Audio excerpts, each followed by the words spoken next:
name is Daniel Martins, and this is my assignment for motivation and self-efficacy. So, firstly, to discuss motivation, we must talk about what motivation actually is. Well, motivation is the mental drive one has to complete tasks and overcome challenges. The main three factors of motivation are the direction of motivation, the persistence of your motivation, and the intensity of your motivation. This is crucial for athletes as they need to be consistently motivated to prepare to train. Motivation can be separated into two main factors: intrinsically motivated and extrinsically motivated. Intrinsically motivated individuals thrive and are motivated through tasks that they set themselves in their head. So accomplishments and everything that they do is for the joy and the passion of doing it for themselves. All their motivation and all the reward factor comes intrinsically, internally, and from themselves. Contrary to this is extrinsically motivated individuals. These individuals receive their satisfaction and their drive through external factors such as self-recognition, praise, awards, trophies, etc. Both types of motivation can be deemed as positive. However, studies highlight that individuals who are intrinsically motivated display greater persistence and intensity than extrinsically motivated individuals, significantly more when facing hardship. A greater understanding of motivation can be obtained by theories such as McLeod and Atkinson's achievement motivation theory and Nichols' achievement goal theory. Firstly, McLeod and Atkinson's theory is built on the assumption that we have a need to achieve. The intensity of one's need to achieve will depend on the interaction of a number of factors. The two most important are the motive to succeed and the motive to avoid failure. The difference between the motive to succeed and the motive to avoid failure is further affected by the probability of success. Individuals with high motive to succeed and low motive to avoid failure will wish to undertake tasks that are difficult. There is no mental reward for these people in doing simple things. There must be a challenge, so all the time they're looking to push to goals which are much more challenging rather than simple goals because they don't feel they're gaining much benefit. Similar to this is a person with high motive to succeed and a medium motive to avoid failure. These individuals will choose maybe moderately difficult tasks, avoiding very difficult ones because the possibility of failure is too high. But still, they also will not receive great satisfaction from completing simple tasks. These two mentalities are great for athletes who are pushing to become the best they can possibly be, as they will always be looking for the difficult challenge to move them forward in their career. Lastly, we have a contrasting mentality, which is the motive to avoid failure is the greatest factor in this compared to the motive to succeed. These individuals will often choose tasks that are easily completable and they can progress easily with these type of simple tasks because of their fear of failure, and the possibility of failure is too high in the greater tasks. So they keep it simple, they take easy tasks and they try and progress with this one. This mentality is also not beneficial for athletes who are pushing to become the best that they can possibly be, as it's very limiting. It can keep them in the same spot and they will just not progress because they're not challenging themselves. This mindset is caused by an anxious personality, peer pressure, or maybe pushy parents. Lastly, McLelland and Atkinson's theory discusses individuals with a motive to fail. Such individuals wish to fail because of the fear of success. This may be caused when an individual does not wish to stand out from their peers. A greater understanding of this could be taken from Honor 1978, who states that many women experience anxiety in competitive situations and learn to fear success because of its incongruence with the traditional female role.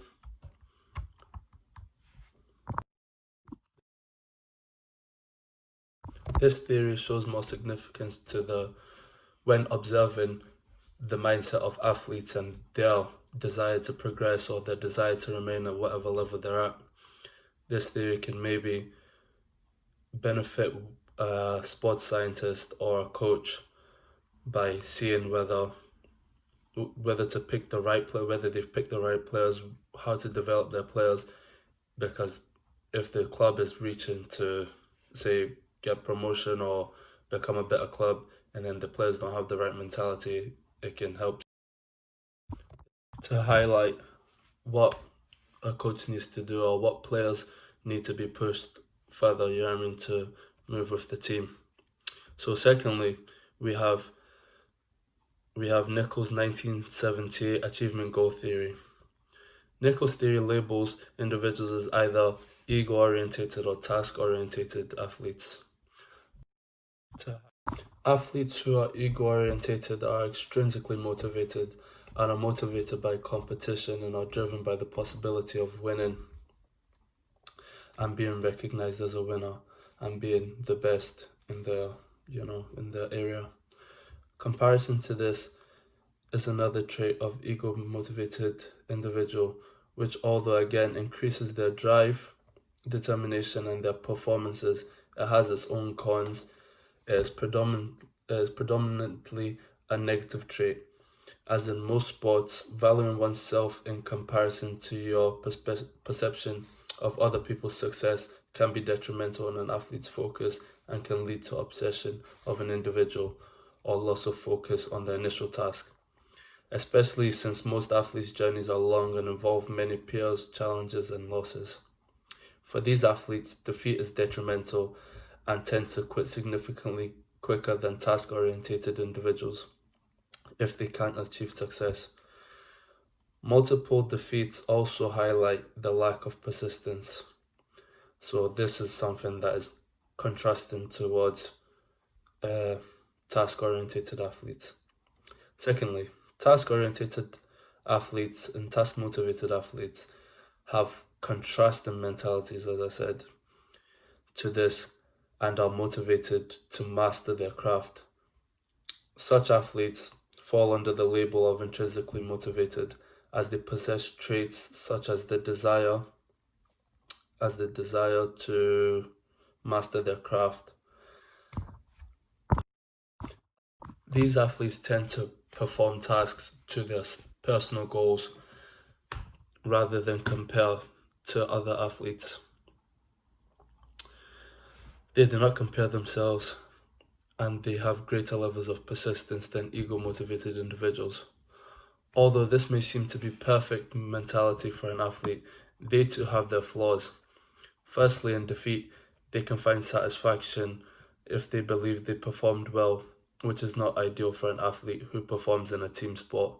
This may cause them not to increase their work ethic.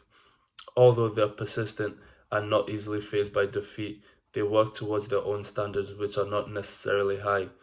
Once again, this could be the standards of the camp, but it just depends on whatever they think or what they believe is a good level is what they're going to work to. So that's what's that for that mentality. So such an understanding from coaches and sports psychologists or managers of the athlete is crucial, as it can enable one to bring out the best in an athlete by manipulating their motivation. As a coach or sports psychologist, it is important to find a balance between these two mentalities. However, with the majority of task orientation, because this is probably the best mentality.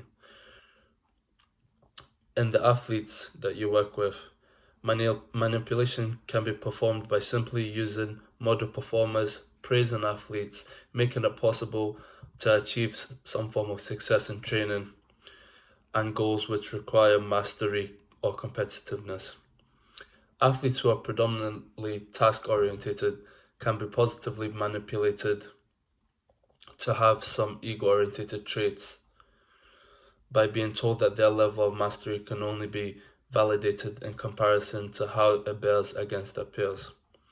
Contrary to this is ego-oriented individuals who can be persuaded to set standards regarding the mastery of their craft, introducing extrinsic rewards. For instance,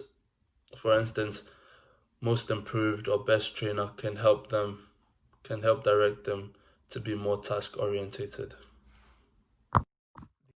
This theory is more personalized to athletes because this shows directly how they perceive their task and how they perceive the craft that they are working hard to progress in. So this one, I would say, is the most crucial that a sports psychologist should understand about their teammates, or a coach should understand about their teammates, because this one can literally help take them to the next level mentally and help them brew inside themselves, like give them an understanding of how they can move to the next level rather than just being told by the coach. They can also understand. So most importantly in sport, on the mental side, is one's self-efficacy and self-confidence. So self-efficacy is one's confidence and their perception of how efficient they believe they are. Self-efficacy is a person's particular set of beliefs that determine how well one can execute a plan of action in prospective situations. In sport and exercise, self-efficacy and self-confidence are crucial for the development of an athlete. High self-efficacy and self-confidence determines the demands the fear of a challenge that allows the athlete to believe that they are capable of overcoming tasks and performing at high levels. One source of self-efficacy is judgment. So for example, athletes can attain high levels of self-efficacy by analyzing other athletes' performance in comparison to their performance. So now, if this athlete feels he or she has did better than the performance that they have analyzed, they will receive satisfaction and increased self-efficacy. Same with if they feel or believe they've did worse, it will be lower levels of self-efficacy or satisfaction. So this could fluctuate. This could be beneficial for an athlete, or this could be detrimental for an athlete. But this could be also beneficial because individuals with high self-efficacy will participate readily and more frequently, and they'll put more effort in and persist longer, which enhances performance in sport and exercise.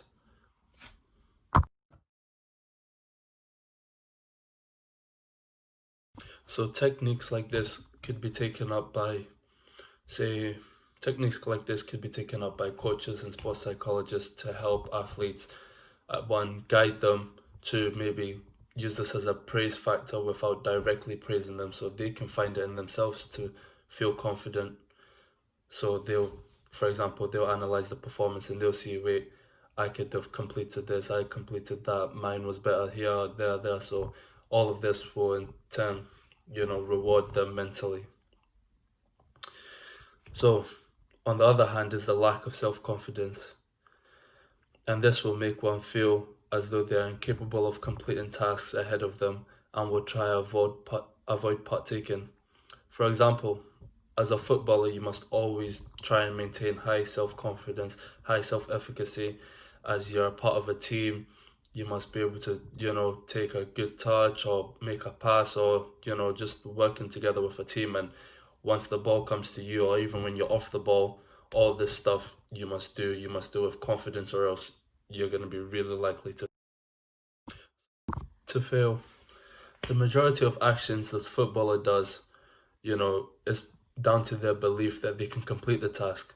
So self-confidence can also fluctuate positively and negatively in team sports, especially because they can always be a comparison made to one's teammates.